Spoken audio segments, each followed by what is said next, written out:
Hello and welcome. My name is Zaffar Iqbal, and you are watching The Mojo Story. An American Airlines flight from New York to Delhi was diverted to Rome on Sunday following a bomb threat. Later, that bomb threat was deemed as non credible. The Boeing Dreamliner was carrying 199 people and was escorted by Italian Air Force fighters. You can see on that screen, those are the passengers who disembarked from that flight. Now, the airline have confirmed that while the threat was received via an email, it was unfounded. Passengers and crew safely disembarked, and the flight will resume after some time. The passengers are still at a lounge in Rome at the airport where the flight was escorted. So that's a big story that we are following. We got with us a passenger who is actually on that flight right now at a lounge in Rome. Welcome to Mojo Story, Yash Raj. And we're also joined by Dr. M.J. Augustine Vinod, who is an expert in aviation. He will also share his thoughts with us. But if I may start with you, Yash Raj, can you describe the moment when you first sensed that something wrong has happened, and how did the crew communicate with the passengers?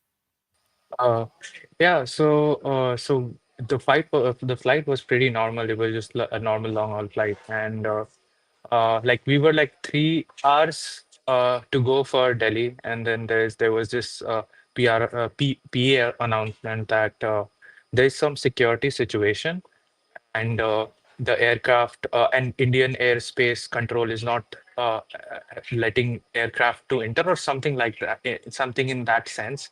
So we are diverting the flight to Rome.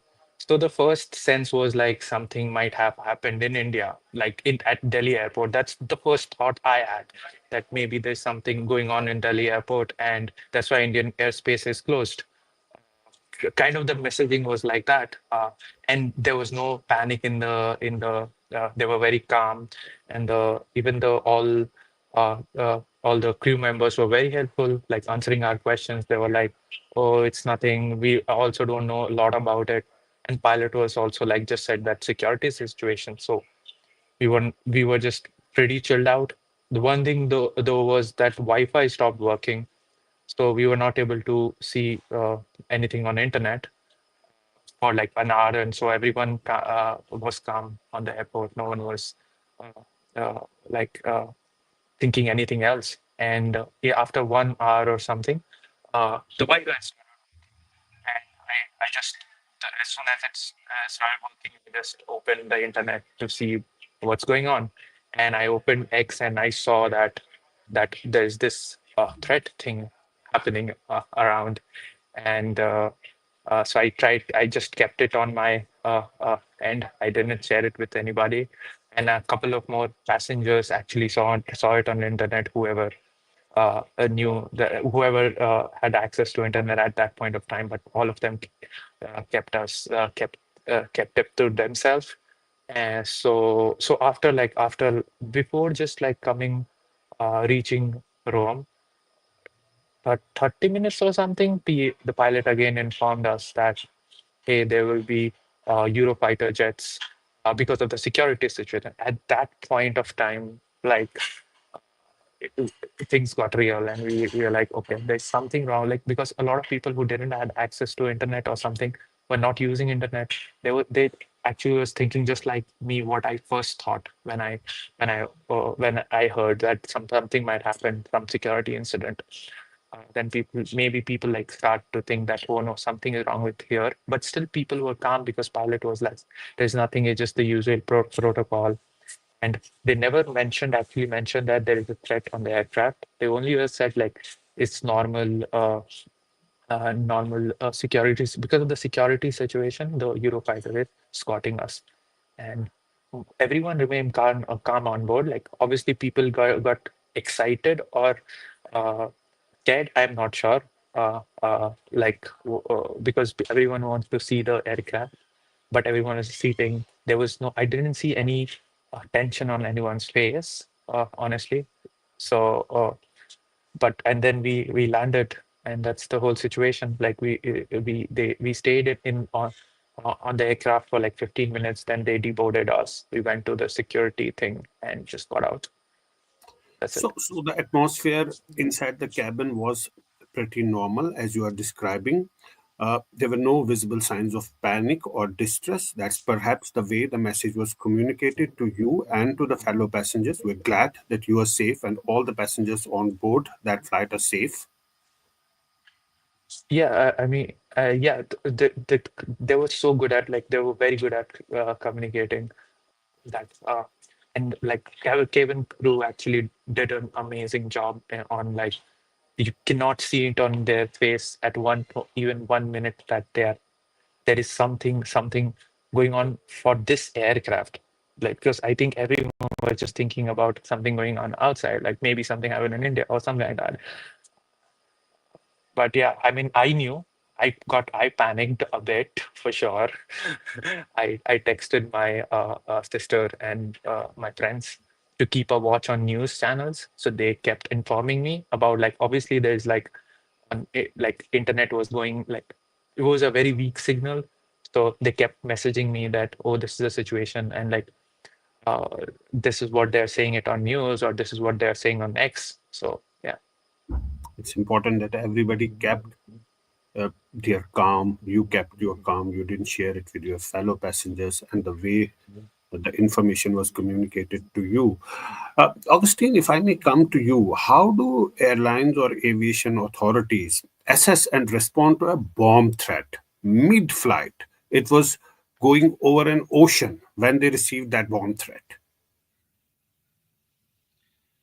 Great question, Zaffar, and lot of information and lot of insights he has shared with us, which is in conformity with the bomb threat standard operating procedure.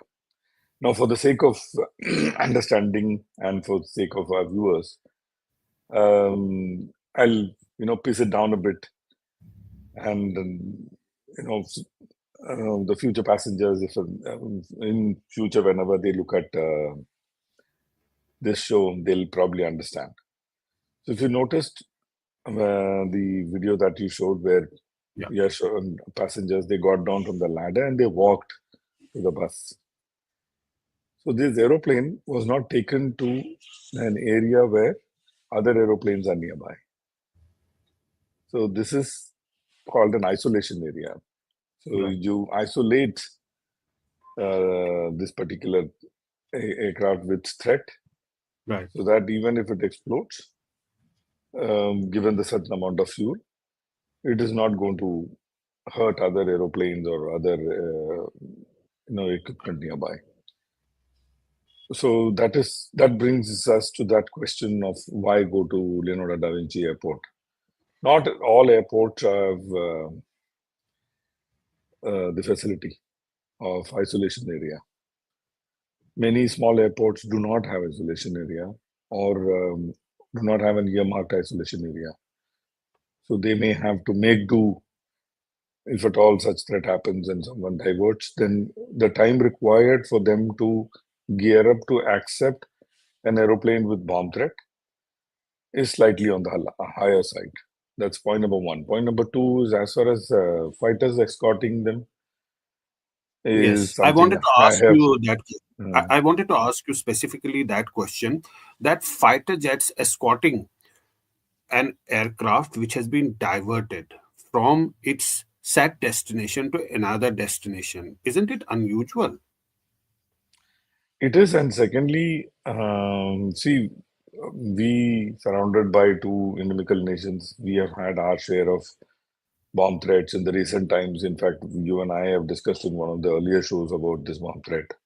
Right, So, issue is, we have had our share of bomb threats, and we don't have this kind of escorting procedure so close.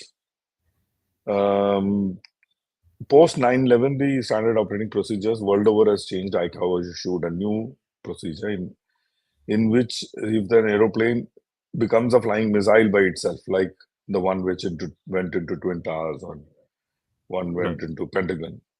right, So then what happens is when it becomes a flying missile, now it is a threat, an air to ground threat. So in that case, the fighter aeroplanes could be utilized to neutralize that threat, in which case you don't need to be so close. But in this case, the bomb threat was on board. And an aeroplane coming to India 3 hours to go will certainly have close more than 10 tons of fuel on board. And 10 tons of fuel and bomb going off, apart from passengers, evaporating instantaneously. Thankfully, they didn't, and we have Yash in front of us. The fuel also will create a huge ball of fire, and that will most certainly engulf the aeroplanes which are close by, which is So the what reason why in a what you're trying to essentially explain to us is that one, that fighter jets escorted this aircraft because of the possibility of this aircraft being converted into a missile like it happened in 9/11, but the escorting jets were very close to this aircraft. They should have been at a distance, because if the bomb explodes, then there's so much fuel in the aircraft, it could have become a ball of fire and engulfed these fighter jets as well. there are two issues, Zaffar bhai. One, the aeroplane becoming a missile by itself. There is no bomb on board. So Yeah. somebody has probably hijacked that aeroplane, and then now that aeroplane has become a threat to someone on the ground, like the 9/11 situation. There was no bomb on board the 9/11 aeroplane. There were only people who took over that aeroplane and converted it into a missile. Second, this bomb on board the aeroplane. So, in a situation where the bomb is on board the aeroplane and the aeroplane is going to land safely, aeroplane is well under control of the pilots, escorting them with fighters has absolutely no meaning. Once you have established that the aeroplane is not under anybody else's control, it is still under pilot's control. Because what will you do escorting a fighter who has bomb on board? Fighter, what can fighter do when you have a bomb, suspected bomb is on board the aeroplane? Fighter can do nothing. So when you establish the aeroplane is completely under the command of the captain and his crew, absolutely no requirement for you to escort the aeroplane which has bomb on board. So it But was not a part when of an the SOP. It is not generally a part of the no, SOP. no, it is not part of the SOP. It is, see, ICAO issues doesn't issue the SOP. It is you issues the guideline. Based on the guideline, you make your standard operating procedure on in your country. Right. So your standard operating procedure need not necessarily incorporate all the points given in the guideline in the same Right. spirit as it is given in the guideline. Right. So my assumption is in all cases of bomb threat in Italian airspace, they or in the European Union airspace, they have this protocol of fighters escorting. Absolutely Right. waste of effort. Right. No That's a requirement to do so. that's a very important point. But I want to come back to go back to Yashraj. How was the landing process in Rome, and what happened after you disembarked from that from that flight? It was like a normal security checkpoint. We just landed, waited in the cab for 15 minutes, and like beforehand, pilot had told people will come into aircraft and do some search, but that didn't happen. And we got down. We went to these buses, Hmm. and they took us to Terminal 3 security check, something like that. And they just did the normal airport check with get your laptop out. That's the whatever the normal procedure that we do on any airport. And that. And we got out. Then they asked if you guys have Schengen visas. So people who had Schengen visas, they gave them hotels to go outside. We don't have Schengen visas, so we just they gave us the this lounge to stay for the night, and planning to book our tickets, uh, which is becoming a difficult task right now. They've not clarified a lot, but yeah. So things have not been clarified. What is the plan now? What is the information that you Yeah, have been given? Because you are to go to India. That's the destination. Now, because of a diversion, you landed in Rome because of cir- circumstances that arose. What is the information you know, and what is your plan now, you and other passengers? yeah. So they when once we came to the lounge, they were American Airlines people, and then they went, and there was no one at our lounge to contact. And so first they sent us an email that the same flight will go at 2 p.m. And then we received an email again like within like 1 hour that flight is cancelled. And I think most of the passengers started calling American Airline hotline because there was no one here. So they started booking us on random flights. So I got booked from Rome to Doha, and from Doha there's another layover of like 5 hours, and then from there I will go to New Delhi. So I'll reach tomorrow morning, and they had no flights whatsoever. And right now we got to know that there will be people at six. Right now it's 5:51. So I'll probably go there and ask them what like because how my baggage thing will work or something like that. So I have to just go talk to them about that. So yeah. You already had a very horrible experience after you heard that there's a bomb threat. Now, at least, what you expect is that some sort of a smooth transition from Rome to Delhi, and that doesn't seem to be happening according to you right now. Yes, correct. Like the airlines were really good at handling the situation, the actual situation. But after we have landed, they're just like, and even till we reached to this lounge. But the problem is like we have to spend night here. They have not given us not even like to sleep. We have just uh, chairs and a sofa and nothing to even pull over to just like put it on our face, something like that. There's food and everything, but yeah, it's like that.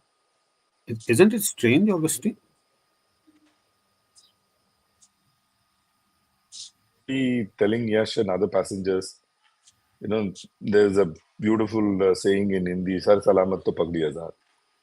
So if this particular aeroplane is not going, taking you to Delhi, there is a reason. So that reason they may tell to public or they may not tell to public. Hmm. So there is something called LRBL. So you must have seen the moment threat came, the flight attendant, the cabin attendants must have walked up and down, looked at all the overhead luggage bag. So that is the standard operating procedure to see if the bomb is identifiable. If it was, then they would have taken to the tail of the aeroplane. That is the area that is called LRBL, least risk bomb location. So they would have set up a certain mitigating procedure over there. They would have asked you not change your seat. Please continue sitting where you're sitting, or they would have moved you to up front. So these are all standard operating procedure that the cabin attendants are trained to do, and they practice every 6 months. You should be happy to know all over the world. They go to the training location. They practice this. They practice ditching drill. That is landing in water, how to take passengers into a boat, how to take them away. All those things they practice, which is why cabin attendant job is a noble job, B, highly paid job, and three, very stressful job. So all that you saw is the facade of the training, including how to keep calm. Because when you panic, it multiplies into the Yes. passengers.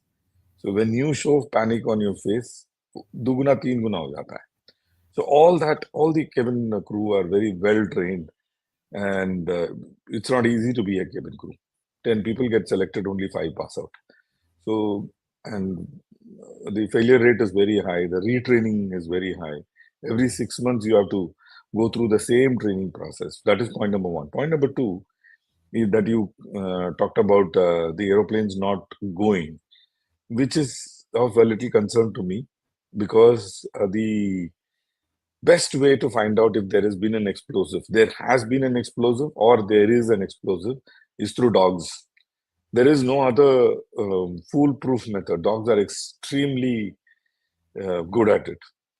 So the sniffer dogs, especially the bomb squad dogs, their sense of smell is so good that we have not yet come with a technological solution to replace the dog.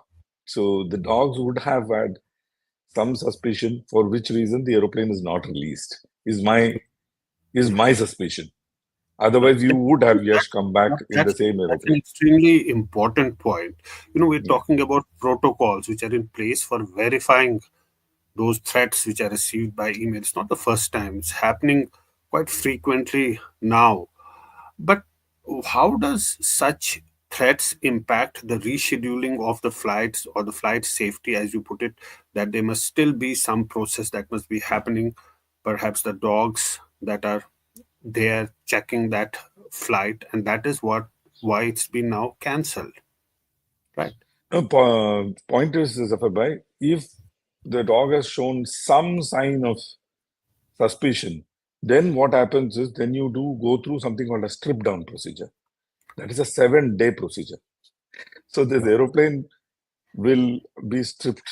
So it is a progressive check. So first check, then the second check. The first check, if there is even slightest doubt, then that aeroplane is grounded for some time.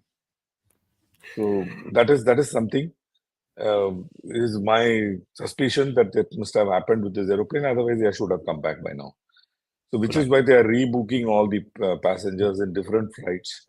But I must tell all the passengers, and yes, in spite of all the hardships that you're going through, you should be thankful that Yeah. you're alive and still on terra firma. Right. So everything else is passe. Yeah. It's Everything else will come and go. it's It's immaterial, insignificant. Yeah. insignificant. So Everything else is yeah, insignificant. Yes, you are safe. yeah. You are at a safe location. It's a matter of time. They'll book you on some other flight. It might take some more time, maybe a few hours, but you're safe and you will be headed to your destination. What is your next plan now? What have you been? What have they told you? When are you going to go back to them for another confirmation? Yes. So I called the customer support. They booked me on the Doha flight. So right now, I think like in 10 minutes, I'll just go to the counter and get my boarding pass and make sure that I get my bag in Delhi because I have another flight to catch and I want to get my bag so that I can just go. So let's see what they tell me. I mean, everything. I was just like, it was little. At times it was scary, but it was also fun to look at the aircraft. So I was pretty chill at most of the time. I was very chill. Yeah. So, What do you do? Yes. so I work as a data scientist in a biotech company based in Right. Wisconsin, Madison. And all the time you have been in touch with your family, that what all happened, you spoke to them, you told them you're safe. Yes, I didn't told my mother, but I told my sister about that. This is the situation. You tell me what is going on from the news. So my mom just knew that there is this like flight has just changed the path or something. Some random things I told her. Yeah. Right. Yeah. I know, I can understand. But we wish you the best, Yash, to you and to your fellow passengers. We hope you'll be in India soon, in whatever flight that they will book you. We're very glad that you are safe and all others on board are safe. It's a matter of time. It's a procedure. Procedures do take time. Thanks so much for joining us, Yashraj, and thanks so Thank much for you. joining us, Dr. Augustine Vinod. It was a pleasure. Glad you share your thoughts and your ideas about this entire situation. And thanks to our viewers for watching the Mojo Story. It's great to see you here. Thank you for watching our work. If you haven't subscribed yet, don't forget to click the bell icon and subscribe to Mojo Story and support independent, robust journalism.